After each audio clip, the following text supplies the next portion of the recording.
కీర్తనలు 57వ అధ్యాయం. నన్ను కరుణింపుము దేవా, నన్ను కరుణింపుము దేవా, నీ శరణు ఉన్నాను. ఈ ఆపదలు తొలగిపోవు వరకు నీ రెక్కల నీడన శరణు ఉన్నాను. మహోన్నతుడైన దేవునికి, నా కార్యము సఫలము చేయు దేవునికి నేను మొరపెట్టుచున్నాను. ఆయన ఆకాశము నుండి ఆజ్ఞ ఇచ్చి నన్ను రక్షించును. నన్ను మృంగగోరు వారు దూషణలు పలుకున్నప్పుడు దేవుడు తన కృపాసత్యములను పంపును. నా ప్రాణము సింహముల మధ్యనున్నది. కోపోద్రేకుల మధ్యన నేను పండుకొనుచున్నాను. వారి దంతములు శూలములు, అవి అంబులు, వారి నాలుక వాడిగల కత్తి. దేవా, ఆకాశము కంటే అత్యున్నతుడుగా నిన్ను కనపరుచుకును. నీ ప్రభావము సర్వభూమి మీద కనబడనివ్వు. నా అడుగులను చిక్కించుకున్నట్టుకై వారు వలయొడ్డిరి. నా ప్రాణము కృంగి ఉన్నది. నా ఎదుట గుంట త్రవ్వి దానిలో తామే పడిరి. నా హృదయము నిబ్బరముగానున్నది. దేవా, నా హృదయము నిబ్బరముగానున్నది. నేను పాడుచూ స్తుతిగానం చేసేదను. నా ప్రాణమా మేలుకొనుము, స్వరమండలమా సితారా మేలుకొనడి. నేను వేకువనే లేచెదను. నీ కృప ఆకాశము కంటే ఎత్తైనది. నీ సత్యము మేఘమండలము వరకు వ్యాపించి ఉన్నది. ప్రభువా, జనములలో నీకు కృతజ్ఞతాస్తుతులు నేను చెల్లించెదను. ప్రజలలో నేను కీర్తించెదను. దేవా, ఆకాశం కంటే అత్యున్నతుడుగా నిన్ను కనపరుచుకును. నీ ప్రభావము సర్వభూమి మీద కనబడనిమ్ము. ఈ కీర్తన యొక్క సూపర్స్క్రిప్షన్, లేకపోతే తెలుగులో పై విలాసము, వక్కణ అని కూడా అంటారు. రాయబడినటువంటిది ఏంటంటే అల్ తషేహుతు అను రాగము మీద పాడదగినది. గుహలో దావీదు సౌలు నొద్ద నుండి పారిపోయినప్పుడు అతడు రచించినది అనుపద గీతము. ఈ అనుపద గీతం అనేటువంటిది 56వ అధ్యాయం నుంచి 60వ అధ్యాయం వరకు ఉన్నటువంటి దాని యొక్క అర్థం సువర్ణాక్షరములతో లిఖించి భద్రపరచదగినటువంటి గీతము అని మనం 66వ అధ్యాయం చదివినప్పుడు చూసినాం. అయితే ఈ అల్ తషేహతు అనేటువంటి రాగము మీద పాడబడిన అనే రాగం యొక్క అర్థం ఏంటంటే నాశనము చేయవద్దు అని చెప్పడం అన్నమాట. ఆ మాటకు అర్థం అంటే అటువంటి సందర్భంలో, లేకపోతే నాశనం చేయబోయేటువంటి సందర్భంలో, లేకపోతే నాశనం జరగబోయేటువంటి మునుపు భక్తుడైన దావీదు ప్రార్థించినటువంటి సందర్భానికి అనుసారంగా రచించబడిన సువర్ణాక్షరములతో లిఖించదగినటువంటి గీతం. ఈ అధ్యాయానికి నేపథ్యం సౌలు దావీదును తరుముతున్నప్పుడు మనం వక్కణలో చూస్తున్నాం. గుహలో దావీదు సౌలు నొద్ద నుండి పారిపోయినప్పుడు అంటే సౌలు దావీదు యొక్క ప్రాణం తీయటానికి చూస్తూ అతన్ని వెంబడించినప్పుడు జరిగినటువంటి సందర్భానికి సహితంగా ఆ నేపథ్యంలో దావీదు రచించినటువంటి అనుపద గీతం. ఇది మొదటి సమూయేలు 24వ అధ్యాయంలోను, తర్వాత 26వ అధ్యాయంలోను రెండు సందర్భాలలో కూడా దావీదును అతడు చంపడానికి ప్రయత్నం చేసి వెంబడినటువంటి వారిద్దరూ దగ్గరకు వచ్చినటువంటి సందర్భాలు ఉన్నాయి. ఆ సందర్భంలో ఒక్కసారి అధ్యాయాన్ని చూద్దాం. మొదటి సమూయేలు 22వ అధ్యాయం 1-2 వచనాలు. దావీదు అక్కడి నుండి బయలుదేరి అదుల్లాము గుహలోనికి తప్పించుకొని పోగా అతని సహోదరులను, అతని తండ్రి ఇంటి వారందరూ ఆ సంగతి విని అతని యొద్దకు వచ్చిరి. మరియు ఇబ్బంది గల వారందరూ, అప్పులు చేసుకుని వారందరూ, అసమాధానముగా నుండి వారందరూ అతని యొద్ద కూడుకొనగా అతడు వారికి అధిపతి ఆయన. అతని యొద్దకు ఎక్కువ తక్కువ 400 మంది వచ్చిండరు. కనుక ఈ విధంగా అతన్ని మొదటిగా అతని నాయకత్వాన్ని గుర్తిరిగి దేవుడు అతనిని అభిషేకించున్నాడని తెలుసుకొని అతనిని వెంబడించడానికి ఇష్టపడినటువంటి వారు 400 మంది. దాని తర్వాత మనం తర్వాత అధ్యాయాల్లో చూస్తాం, అది 600 మందికి పెరిగింది. వారందరూ కూడా దావీదుతో ఉంటూ వచ్చారు. ఇది 24వ అధ్యాయం మొదటి సమూయేలు 3వ వచనం. మార్గమునున్న గొర్రెల దొడ్లకు అతడు రాగా అక్కడ గుహ ఒకటి కనబడిన. అందులో సౌలు శంకా నివర్తికి పోగా దావీదును అతని జనులను ఆ గుహ లోపలి భాగంలో ఉండేది కనుక దావీదు జనులు, అదుగో నీ దృష్టికి ఏది మంచిదో అది నీవు అతనికి చేయనట్లు నీ శత్రువుని నీ చేతికి అప్పగింతునని యెహోవా నీతో చెప్పిన దినము వచ్చినని అతనితో అనగా, దావీదు లేచి సౌలునకు తెలియకుండా అతని వస్త్రపు పైచెంగు కోసెను. అది అతనితో పాటు ఉన్నటువంటి జనులు ఎటువంటి వారంటే, నీ శత్రువుని అప్పగించి ఉన్నాడు కనుక అతనిని చంపమన్నట్లుగా వారి యొక్క అర్థం. తరువాత 26వ అధ్యాయంలో 8వ వచనం, మరలా ఇది ఇంకొక సందర్భంలో జరుగుతున్నటువంటి మాటలు. అప్పుడు అబీషై దావీదుతో, దేవుడు ఈ దినమున నీ శత్రువుని నీకు అప్పగించును, కాబట్టి నీ చిత్తమైతే ఈ ఈటెతో ఒక్క పోటు పొడిచి నేను అతనిని భూమికి నాటివేతును, ఆ ఒక్క దెబ్బతోనే పరిష్కారం చేతుననగా, దావీదు నీవు అతనిని చంపకూడదు, యెహోవా చేత అభిషేకము నొందిన వానిని చంపి నిర్దోషి అగుట ఎవనికి సాధ్యము? యెహోవా జీవముతోడు, యెహోవాయే అతన్ని మొత్తును. అతడు అపాయము వలన చొచ్చును, లేదా యుద్ధమునకు పోయి నశించును. యెహోవా చేత అభిషేకము నొందిన వానిని నేను చంపను. అలాగున నేను చేయకుండా యెహోవా నన్ను ఆపునుగాక. అయితే అతని తలగడ దగ్గరనున్న ఈటెను నీళ్లబుడ్డిని తీసుకొని మనము వెళ్ళిపోదాము రమ్మని అభిషైతో చెప్పి. కనుక ఇక్కడ మనం చూస్తుంటే 24వ అధ్యాయంలో దావీదుతో పాటుగా ఉన్నటువంటి మనుషులు సౌలుని చంపమని దావీదుని తో మాట్లాడుతున్నారు. తర్వాత 26వ అధ్యాయంలో మరి అబీషై, యోవాబు తమ్ముడైనటువంటి అబీషై అతనిని సౌలుని చంపమని, లేక నువ్వు చంపకపోతే నేనైనా చంపుతానన్నట్లుగా అతను మాట్లాడుతున్నాడు. వారు అటువంటి విధంగా అతన్ని ప్రోత్సాహపరుస్తుండగా సౌలును అంటే శత్రువుని చంపమని, దావీదైతే మరి యెహోవా చేత అభిషేకం నొందిన వానిని చంపి నిర్దోషి ఒకటి ఎవనికి సాధ్యము, అంటే నేను నాశనము చేయను అని మాట్లాడుతున్నాడు. ఈ కీర్తన యొక్క వక్కణ అల్ తషేతు అను అంటే నాశనం చేయవద్దు అనేటువంటి మాట దావీదు తనతో పాటుగా ఉన్నటువంటి ఆ 400 మందిలో కొంతమంది యుద్ధం చేయగలిగిన వారు. తర్వాత 26వ అధ్యాయంలో అబీషై అతని గురించి నాశనము ఎందుకు చేయవద్దు అనేటువంటి విషయాన్ని దావీదు తన జీవితంలో అన్వయించుకొని వారిని కూడా అటువంటి విధంగా ప్రోత్సాహపరిచినటువంటి సందర్భంగా ఈ కీర్తన రాసి ఉండవచ్చు. అయితే వాళ్ళు అతనితో పాటుగా ఉంటూ ఎటువంటి మనుషులుగా ఉన్నారనేది కూడా ఈ కీర్తనలో ఒక వచనం ఉంది వాళ్ళని గురించి, ఆ 400 మందిని గురించి. తర్వాత ఒక వచనంలో సౌలు అతనితో పాటుగా వచ్చినటువంటి సైన్యం దావీదు విషయంలో ఎటువంటి వారుగా ఉన్నారనేటువంటిది కూడా కొన్ని విషయాలు ఉన్నాయి. అయితే అటువంటి సందర్భంలో అంటే ఒక ప్రక్కన అతనితో పాటుగా ఉన్నటువంటి మనుషులు, తర్వాత రెండో ప్రక్క శత్రువులుగా ఉన్నటువంటి సౌలు అతని సైన్యం, ఈ ఇద్దరి మధ్యలో దావీదు యొక్క హృదయం దేవునితోటి అతకబడి ఏ విధంగా దేవుని చేత నడిపించబడ్డాడు అనేటువంటి సందర్భంగా దావీదు తన మనసులో ఉన్నటువంటి భావాలన్నిటినీ కూడా చక్కగా ప్రభువులు ఐక్యపరుచుకుంటూ సరైన విధంగా మన అందరికీ కూడా మంచి పాఠంగా ఉండటానికి రాయబడినటువంటి సువర్ణ గీతం. ఇప్పుడు చూడండి కొన్ని వచనాలు. అటువంటి సందర్భంలో అంటే 1 సమూయేలు 24వ అధ్యాయంలో, తర్వాత 1 సమూయేలు 26వ అధ్యాయంలో రాయబడినటువంటి ఆ సందర్భంలో దావీదు 1వ వచనంలో చేస్తున్నటువంటి ప్రార్థన, నన్ను కరుణింపుము దేవా, నన్ను కరుణింపుము, నేను నీ శరణు జొచ్చున్నాను, ఈ ఆపదలు తొలగిపోవు వరకు నీ రెక్కల నీడను శరణు జొచ్చున్నాను. కనుక అతని చుట్టూ ఉన్నటువంటి అతనితో పాటుగా వచ్చిన 400 మంది, తర్వాత ఇంకా 200 మంది పెరిగి మొత్తం 600 మంది అయినటువంటి ఆ గుంపు, వాళ్ళందరూ కూడా సౌలును చంపమని, తర్వాత సౌలు అతని యొక్క మనుషులందరూ కూడా దావీదును చంపమని.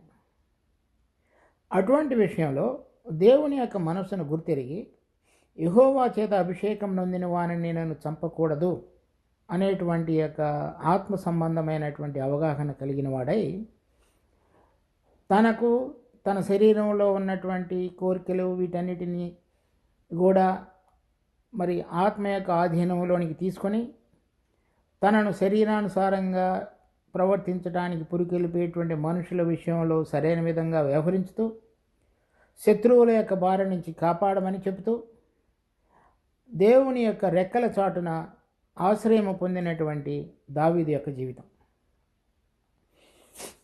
అప్పుడు అంటే అతనికి కనుక అతనితో దావీదుతో పాటుగా ఉన్నటువంటి వ్యక్తుల మాట విని సౌలును దేవుడు అతనికి అప్పగించిన సందర్భంలో కనుక అతన్ని చంపివేసి ఉన్నట్లయితే అతని శ్రమలన్నీ కూడా తీరి ఉండేవి. కానీ పాత నిబంధనలో కూడా అంటే కంటికి కన్ను పంటికి పన్ను ప్రాణం తీయదూచుకోవాలని అతనికి చంపినట్లయితే నిర్దోషి అవుతాడు అనేటువంటి విషయాన్ని తెలుసుకొని కూడా కానీ సౌలు యెహోవా చేత అభిషేకం నొందినవాడు కనుక ఆత్మానుసారంగా ఆలోచించి రాజు కనుక నేను చంపునని దావీదు నిర్ణయించుకున్నాడు. అంటే ఒక వ్యక్తిలో ఆత్మచేత నడిపించబడేటువంటి వ్యక్తి ఏ విధంగా దేవునికి ఇష్టకరమైనది యోచించి ఆ ప్రకారంగా జీవించడానికి ఎటువంటి మనసు కావాలని దేవుని సన్నిధిలో వేడుకుంటాడో ఈ కీర్తనలో మనం ఆ ప్రార్థనను చూడగలుగుతాం.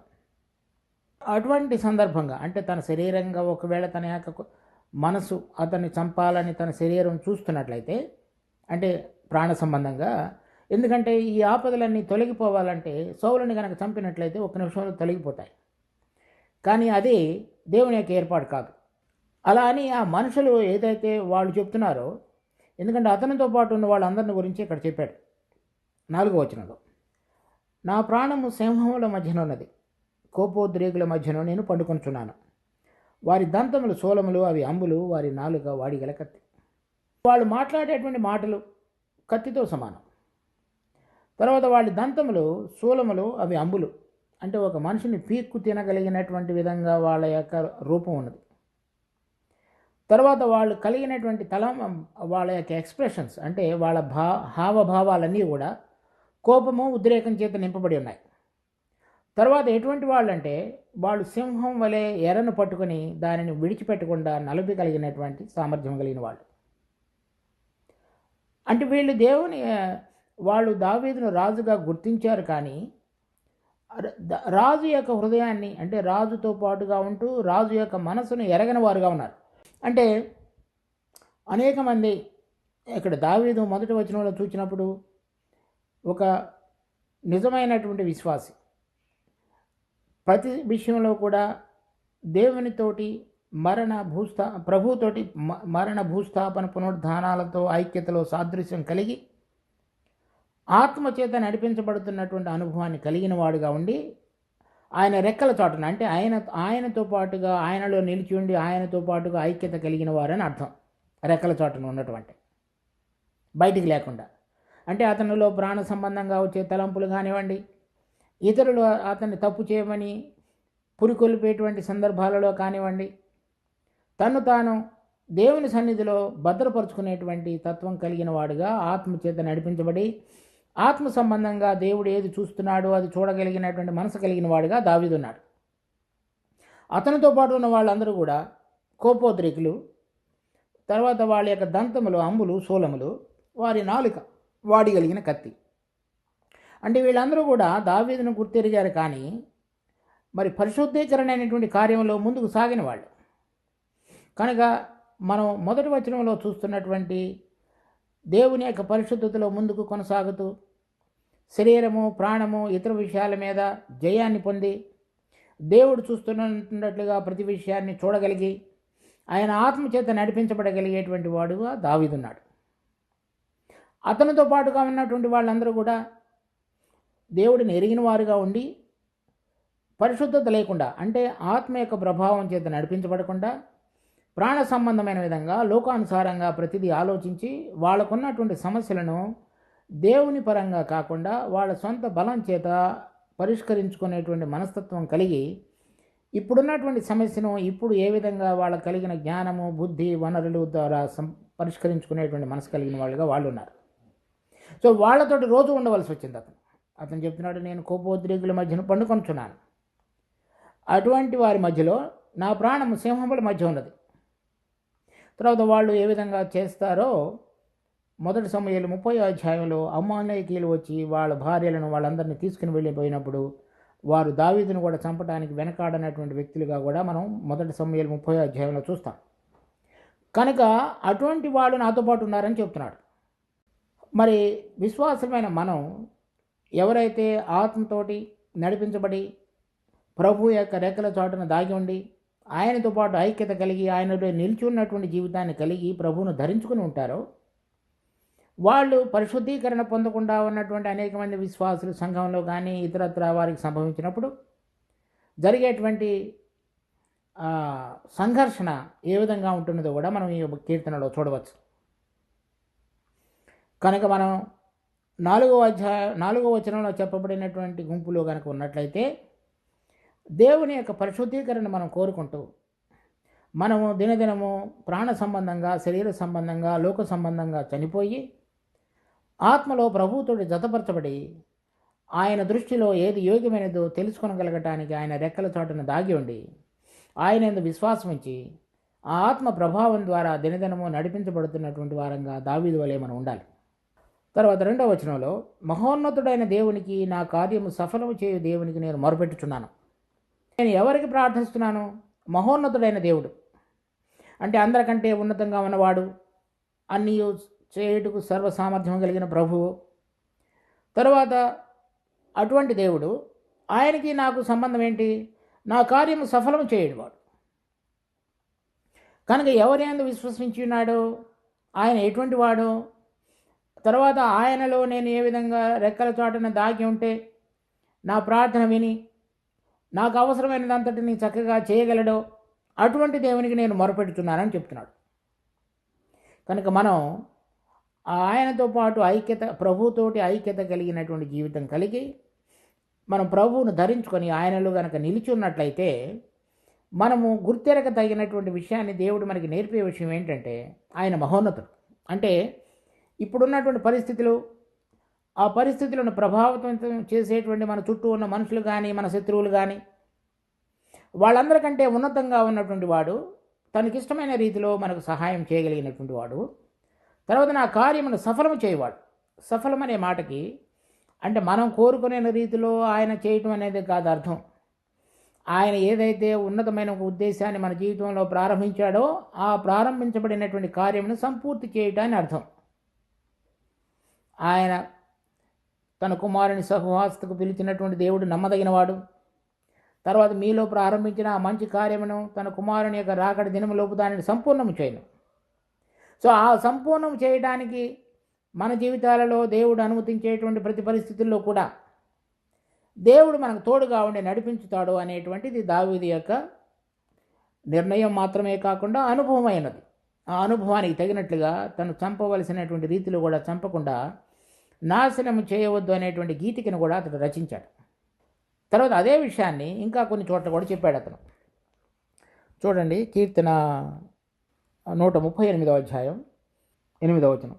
యెహోవా నా పక్షమున కార్యము సఫలము చేయను, యెహోవా నీ కృప నిరంతరముండును, నీ చేతి కార్యములను విడిచిపెట్టకము. తర్వాత ప్రవక్త అయినటువంటి యెషయా 26వ అధ్యాయంలో చెప్తున్నాడు 12వ వచనంలో, యెహోవా నీవు మాకు సమాధానం స్థిరపరచుదువు, నిజముగా నీవు మా పక్షమున నుండి మా పనులన్నిటినీ సఫలపరచుదువు. తర్వాత యెషయా గ్రంథం 64వ అధ్యాయం 4వ వచనం, తన కొరకు కనిపెట్టు వాని విషయమై నీవు తప్ప తన కార్యము సఫలము చేయు మరి ఏ దేవునిని ఎవడును ఏ కాలమున చూచి ఉండలేదు. కనుక ఈ సందర్భాలన్నింటిలో కూడా మరి నిజమైనటువంటి భక్తుల యొక్క మంచి జీవిత అనుభవం సంపూర్ణంగా వారు దేవుని సన్నిధిలో దాగి ఉండి వారి పక్షంగా దేవుడు ఉద్దేశించినది సఫలపరచగలడనేటువంటి నమ్మకంతో ప్రభు సన్నిధిలో ప్రార్థించినటువంటి బిడ్డలుగా మనం వారిని చూస్తున్నాం. కనుక మన జీవితంలో ఎటువంటి పరిస్థితులు ఎదురైనప్పటికీ కూడా ఆయన మన పక్షంగా ఉద్దేశించినది అనగా కేవలం రక్షించబడి పాప క్షమాపణ, నిత్యజీవం అనేటువంటి వరాన్ని పొందడం మాత్రమే కాకుండా మనలో సంపూర్ణంగా జరగవలసినటువంటి ఆ మార్పు కార్యము పరిశుద్ధీకరణలో సంపూర్ణము చేయబడి మనము ఆయనతో పాటుగా మహిమలో పాలివారముగుటకు ఎటువంటిది మన జీవితంలో అవసరమైనదో వాటన్నిటిని కూడా ఆయన సంపూర్ణం చేయుటకు సామర్థ్యం కలిగినటువంటి మహోన్నతుడైన దేవుడు అనేటువంటి విషయాన్ని మనం గుర్తెరిగి మనకు కలిగేటువంటి ప్రతిరోజు జరిగేటువంటి సంఘర్షణలు కానివ్వండి, శ్రమలు కానివ్వండి, ఇబ్బందులు కానివ్వండి, మనుషులు కానివ్వండి, వాటన్నిటిలో మనుషుని యొక్క ప్రమేయం ద్వారా కానీ మన సొంత జ్ఞానం ద్వారా కానీ పరిష్కరించేటువంటి దానిని చేయకుండా ప్రభువుకి ప్రతిదీ అప్పచెప్పగలిగినటువంటి విధంగా మనం ఆయనలో దాగి ఉండటం అనేటువంటిది మనం నేర్చుకోవాలి. తర్వాత ఆయన ఏ విధంగా రక్షిస్తాడనేది చెప్తున్నాడు 3వ వచనంలో. ఆయన ఆకాశం నుండి ఆజ్ఞ ఇచ్చి నన్ను రక్షించును, నన్ను మృంగగోరు వారు దూషణలు పలుకున్నప్పుడు దేవుడు తన కృపా సత్యములను పంపును. తనతో పాటుగా ఉన్నటువంటి వాళ్ళు తప్పుగా అతనితో పాటుగా మాట్లాడినప్పటికీ, తర్వాత సౌలుతో పాటు వచ్చిన వారు అతనిని చంపడానికి ప్రయత్నం చేసినప్పటికీ, నేను ఆ 2 పరిస్థితుల్లో నుంచి ఏ విధంగా బయటికి రాగలనంటే, నాకు దేవుడు తన కృపను, నాకు సత్యాన్ని తెలియజెప్పేవాడుగా, పంపించేవాడుగా ఉన్నాడని చెప్తున్నాడు. ఆయన పంపించినటువంటి సత్యంలో నేను దేవుడు ఏది కోరుతున్నాడో అది చూడగలిగేటట్లుగా చేస్తాడు. ఆయన కృపలో నేను చేయలేనటువంటిది ఆయన నా పక్షంగా చేసి, నా ప్రాణాన్ని ఇప్పుడున్నటువంటి పరిధిలో నుంచి కాకుండా పైకి లేవనెత్తి, దేవుడు కోరిన విధంగా నేను ప్రవర్తించగలగడానికి కావలసినటువంటి కృపను ఆయన నాకు అందజేస్తాడు. చూడండి, రోమాపత్రిక 5వ అధ్యాయం 20-21 వచనాలు. మరియు అపరాధము విస్తరించినట్లు ధర్మశాస్త్రము ప్రవేశించును, అయినను పాపము మరణమును ఆధారం చేసుకొని ఎలాగూ ఏలినో, అలాగే నిత్య జీవము కలుగుటకై నీతి ద్వారా కృపయు మన ప్రభువైన యేసుక్రీస్తు మూలముగా ఏలు నిమిత్తము పాపం ఎక్కడ విస్తరించును అక్కడ కృప అపరిమితముగా విస్తరించును. అంటే మనలో ఉన్నటువంటి పాప స్వభావం దేవునికి వ్యతిరేకంగా అపరాధం చేసేటట్లుగా చేస్తుంది. కానీ దేవుని యొక్క కృప నీతి ద్వారా ఆయన జీవం కలిగి జీవించగలగటానికి ఆయన కృప మనకు సహాయపడేదిగా ఉన్నది. తర్వాత 6వ అధ్యాయం 14వ వచనం. మీరు కృపకే కానీ ధర్మశాస్త్రమునకు లోనైన వారు కనుక పాపము మీ మీద ప్రభుత్వం చేయదు. కనుక మనం గనక ఆయనలో నిలిచుండి, ఆయన రెక్కల చాటును దాగి ఉండి, ఆయన కృప ద్వారా మనలో ఉన్నటువంటి మనలను మాటికి ఈ లోక సంబంధంగా ఆలోచించి జీవించి పాపము చేయడానికి పురికొల్పేటువంటి ప్రతి విధమైనటువంటి అవయవాలన్నిటిని మీద ఆయన కృప మనకు విజయం అనుగ్రహించి, మనము పైకి లేవనెత్తబడి పైన రీతిగా ఆలోచించడానికి, చూడగలగటానికి, ప్రవర్తించగలగటానికి ఆయన మనకు తన కృపను మనకి పంపించేవాడుగా ఉన్నాడు. ఎవరైతే యథార్థంగా ప్రభుతోటి నడవాలని, ప్రభు కోరిన విధంగా జీవించాలని, ప్రభు యొక్క ఇష్టాన్ని చేయడానికి ఇష్టపడుతున్నారో వారందరి పక్షంగా కృప అపరిమితముగా విస్తరింపచేసేటువంటి వాడుగా ప్రభు ఉన్నాడు. తర్వాత 5వ వచనం. దేవా, ఆకాశము కంటే అత్యున్నతుడుగా నిన్ను కనపరుచుకొనుము, నీ ప్రభావము సర్వభూమి మీద కనబడనిమ్ము. అప్పుడు దావీదు చెప్తున్నాడు, ఆకాశం కంటే అత్యున్నతుడుగా నువ్వు కనపరుచుకో. ఇప్పుడు కనుక నేను చంపకుండా కనుక ఉన్నట్లయితే సౌలుని, నాతో పాటు ఉన్న వాళ్ళు నన్ను దూషిస్తారు, తర్వాత సౌలు కూడా మళ్ళా నన్ను తరుముతారు. వాటన్నిటికీ నేను వారిని నశింపచేయకుండా ఉండగలిగినటువంటి విధంగా నేను కనుక ఉండాలి అంటే అత్యున్నతంగా నువ్వు నన్ను కనపరుచుకో. అంటే సౌలు చేతిలో నుంచి నేను, మాతో పాటుగా ఉన్న వారందరూ కూడా విడుదల పొందటం, తర్వాత నీ ఏర్పాటులో సౌలుతోటి కూడా నువ్వు వ్యవహరించటం, ఆ విధంగా అత్యున్నతంగా నిన్ను నీవు కనపరుచుకో, నీ ప్రభావము సర్వభూమి మీద కనబడనివ్వు. మరి అటువంటి విధంగా దేవుడు అతని ప్రార్థన 6వ వచనంలో కూడా చూద్దాం. నా అడుగులను చిక్కించుకున్నట్టుకై వారు వలవెడిరి, నా ప్రాణము కృంగి ఉన్నది, నా ఎదుట గుంట త్రవ్వి దానిలో తామేపడారు. కనుక సౌలు అతనితో పాటుగా వచ్చిన వారందరూ కూడా తిరిగి ప్రభు దేవుడి ఒప్పించబడిన వాడై, దావీదు నా కుమారుడా, నీవు నాకంటే నీతిమంతుడుగా ఉన్నావు, అపకారం చేయు వారికి నువ్వు ఉపకారం చేసివని చెప్పి ఒప్పుకొని వెళ్ళిపోయాడు. తర్వాత ఫిలిష్తీయులతో జరిగిన యుద్ధంలో అతడు చనిపోయాడు. ఎవరైతే నన్ను చంపవాలని చూశారో వాళ్ళే చనిపోయారనేది చెప్తున్నాడు. కానీ ఇది నీ ప్రభావాన్ని సర్వభూమి మీద కనబడనేమో.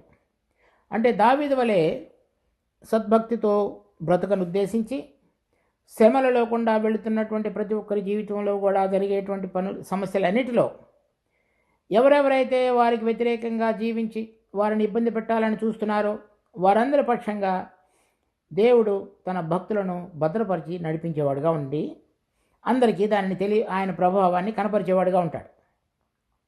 ఇది మన ప్రభు యొక్క రాకడకు మునుపు సంఘము లేవనెత్తబడటానికి ముందు మిగిలినటువంటి విశ్వాసులు శ్రమలో లేకుండా వెళ్ళేటువంటి సందర్భంలో కూడా వారిని పైకి లేవనెత్తి వారికి వ్యతిరేకంగా లేచినటువంటి అంధకార సంబంధమైన శక్తులన్నిటినీ ప్రభు దిగి వచ్చి వారితో యుద్ధం చేసి వారందరినీ కూడా ఓడించి అపవాదిని 1000 సంవత్సరాలు మరి ఆ బిలంలో పడవేసి బంధించేవాడిగా కూడా ఉన్నాడు.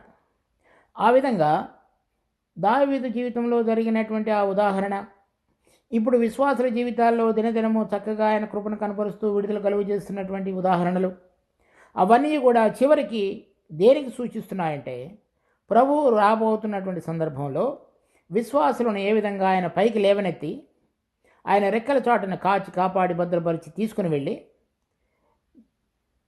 వారికి వ్యతిరేకంగా ఉన్నటువంటి వారందరి మీద కూడా ఆయన ఏ విధంగా తన యొక్క ప్రభావాన్ని చూపించేవాడుగా ఉన్నాడో కూడా మనం చూడవచ్చు. అది ప్రకటన గ్రంథం 12వ అధ్యాయంలో, తర్వాత 14వ అధ్యాయంలో, 19వ అధ్యాయంలో ఇవన్నీ కూడా రాయబడి ఉన్నాయి. తర్వాత 7వ వచనంలో చెప్తున్నాడు, నా హృదయం నిబ్బరముగా ఉన్నది, దేవా నా హృదయం నిబ్బరముగా ఉన్నది, నేను పాడుచూ స్తుతిగానం చేసేది. కనుక ఎవరైనా విశ్వాస అయిన వాడు కనుక ప్రభువునందుకు ఆనుకుని ఉండును, ఎవని హృదయం నా మీద ఆనుకుననో నేను వాడిని పూర్ణ శాంతి గెలువానిగా చేయుదును. విశ్వసించువాడు కలవరపడ్డాడు. దావీదు యొక్క విశ్వాసానికి గుర్తు నా హృదయం నిబ్బరముగా ఉన్నది. కనుక విశ్వాసులైన మనము దినదినము ఎటువంటి విధమైన అభ్యాసకరమైన జీవితంలో ఉండాలనేది మనం చూసుకోవాలి. ప్రతిరోజు మనందరికీ కూడా అనేకమైన సమస్యలు, ఇబ్బందులు, మాటలు రకరకాలుగా జరుగుతుంటాయి. వాటన్నిటిలో కలవరపడినటువంటి హృదయం మంచిది కాదు. అది మన ప్రభువుతోటి మన ఐక్యతలో లేము అనే దానికి గుర్తుగా ఉంటుంది.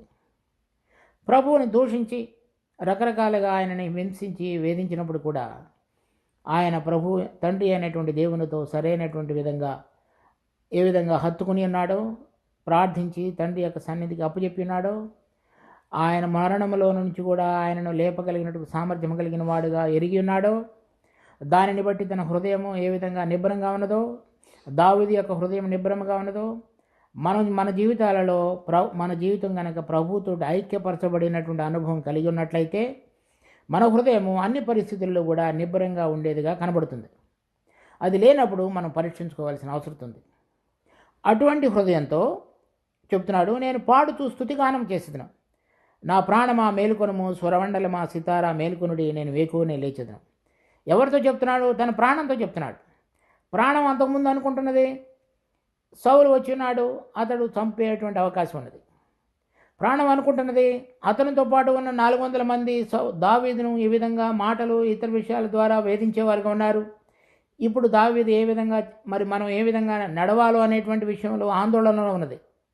కానీ దేవుడు తన యొక్క ప్రభావాన్ని కనపరిచి దావీదుకు విడుదల, మిగిలిన వారందరూ కూడా మాట్లాడకుండా చేస్తూ కనపరిచినటువంటి దేవుని యొక్క ప్రభావాన్ని చూసిన తరువాత ఆ ప్రాణము దేవుడు చేసిన కార్యమును గుర్తెరిగి ఎంతో ఉత్సాహంతో పాడమని మిగిలినటువంటి తన శరీరాన్ని అంతటిని కూడా పురుగొల్పి ప్రోత్సహించేదిగా ఉన్నది. అప్పుడు ఏం పాడుతున్నాడు? నీ కృప ఆకాశం కంటే ఎత్తైనది. కనుక ఇక్కడ ఉన్నటువంటి 400 మంది కానివ్వండి, సౌలుతో పాటు వచ్చిన 1000 మంది కానివ్వండి, వాళ్ళందరికంటే నన్ను గాయపరచకుండా నువ్వు పైకి లేవనెత్తగలిగినటువంటి నీ కృప ఎంతో ఉన్నతమైనది. ఆ కృపను నా ద్వారా కనపరుచుకొని వారికి నేను హాని చేయకుండా, వారు నన్ను హాని చేయకుండా భద్రపరచగలిగినటువంటి నీ కృప ఎంతో ఉన్నతమైనది. కనుక ఎవరైతే ప్రభువులో దాగి ఉంటారో, ప్రభు యొక్క మరణ, భూస్థాపన, పునరుద్ధాన సాదృశ్యములలో ఐక్యత కలిగిన వారుగా ఉంటారో, ఆ జీవమునిచ్చేటువంటి కృపా నియమం ఏదైతే ఉన్నదో, ఆత్మ నియమం, దాని ద్వారా మరణ పాపముల నియమం నుంచి వారు విడుదల పొందిన వారుగా జీవించగలుగుతారు. సో దావీదు యొక్క జీవితంలో దాన్ని చక్కగా అతడు అనుభవించాడు. కనుక మనం గనక ప్రతి పరిస్థితుల్లో విశ్వసించిన వారమై ప్రభువులో నిలిచి ఉన్నట్లయితే మరి జీవమునిచ్చేటువంటి ఆత్మ నియమం మన ప్రాణ సంబంధంగా ఇక్కడ వాటికి లాగుతున్నటువంటి ప్రతి నియమాన్ని నుంచి మనకు విడుదల కలుగు చేసి దేవుడు కోరిన విధంగా జీవించగలగడానికి ఆయన యొక్క అపరిమితమైనటువంటి కృపను మన పక్షంగా విస్తరింపజేసే దేవుడుగా చూచి దావీదు తన ప్రాణంతో పాడి ఉన్నాడు. 10వ వచనం, ప్రభువా జనములలో నీకు కృతజ్ఞతాస్తుతులు నేను చెల్లించదును, ప్రజలలో నేను కీర్తించదును. కనుక నువ్వు నా పక్షంగా జరిగించినది నేను దాచుకోను, నేను చక్కగా నేను కీర్తించి పాడుతాను. ఎందుకంటే అంత ఉన్నతమైన విధంగా నీ యొక్క ప్రభావాన్ని కనపరిచావు. నేను విశ్వసించిన బిడ్డలను సిగ్గుపడనీయకుండా నువ్వు కాపాడావు. 11 దేవా, ఆకాశం కంటే అత్యున్నతుడుగా నిన్ను కనపరుచుకునము, నీ ప్రభావం సర్వభూమి మీద కనపడనిము. కనుక ఇప్పుడు నాకు మాత్రమే కాకుండా ఈ విధంగా విశ్వసించిన ప్రతి ఒక్క బిడ్డకు నువ్వు చక్కగా విడుదల కలుగు చేయవని గుర్తెరిగి, అందరూ గుర్తెరిగినట్లుగా ఆయా తరములలో, ఆయా జనములలో నీ ప్రభావాన్ని కనపరచగలిగే విధంగా నీ యందు విశ్వసించిన బిడ్డలందరికీ నువ్వు తోడుగా ఉండి వారందరినీ నడిపించు. అది ప్రార్థన. తోడు ఈ అనుభవాన్ని మనందరికీ దయచేసి చక్కగా అటువంటి నిబ్బరం కలిగిన మనసుతో ఆయన రెక్కల చాటున దాగి ఉండి మన ప్రాణ సంబంధమైన ప్రతిదాన్ని కూడా విడిచిపెట్టి ఆయన కృపను మనం కోరుకుంటూ ఆయన జీవం ద్వారా నడిపించబడగలిగే అనుభవాన్ని దేవుడు మనందరికీ ప్రసాదించునుగాక. ప్రార్థించుకుందాం. మా జీవం కలిగిన తండ్రి, నీ కృపలో మాకు అనుగ్రహించిన ఈ వాక్య భాగాన్ని బట్టి వందనాలు. దాని యొక్క అనుభవంలో మేమందరము జీవించగలుగుటకు కావలసిన కృపను ప్రసాదించు. తన కలిగిన పరిస్థితులన్నిటిలో కూడా మీ రెక్కల చాటున దాగి ఉండి మీలో నిలిచి ఉండి మీ కృపను అపరిమితంగా అనుభవించి జీవమునిచ్చు ఆత్మ నియమం ద్వారా అతడు నడిపించబడిన వాడుగా చూచి తరువాత మహిమలో ఎటువంటి విధంగా అతడు ఉండగలిగినాడు, నిబ్బరం కలిగి జీవించాడు. మరి అందరూ చూడగలిగేటట్లుగా మీ మహిమను అతని ద్వారా మీరు ప్రకటింపజేసి వారి మధ్యలో నీవు ఉన్నావనేటువంటి దాని సత్యాన్ని అతడు జీవితంలో వెల్లడిపరచగలిగాడు. అటువంటి విధంగా మా దినదిన జీవితంలో నీవు మా మధ్యలో ఉన్నావని, నీ ద్వారా నడిపించబడగలిగే విధంగా మీ బిడ్డలమైన మమ్మలను కాచి కాపాడి భద్రపరిచి మా పక్షంగా నీ ఉద్దేశించినది సఫలపరిచే దేవుడు అని మేము గుర్తెరిగి నేను ఆనందించుతూ దినదిన మా జీవితాన్ని ఆత్మ సంబంధంగా గడుపగలుగుటకు మాకు కావలసిన కృపను ప్రసాదించు. ఈ వాక్యాన్ని ఆశీర్వదించమని మా రక్షకుడు ప్రభు అయిన యేసు నామమున అడిగి వేడుకుంటున్నాం తండ్రి. ఆమేన్.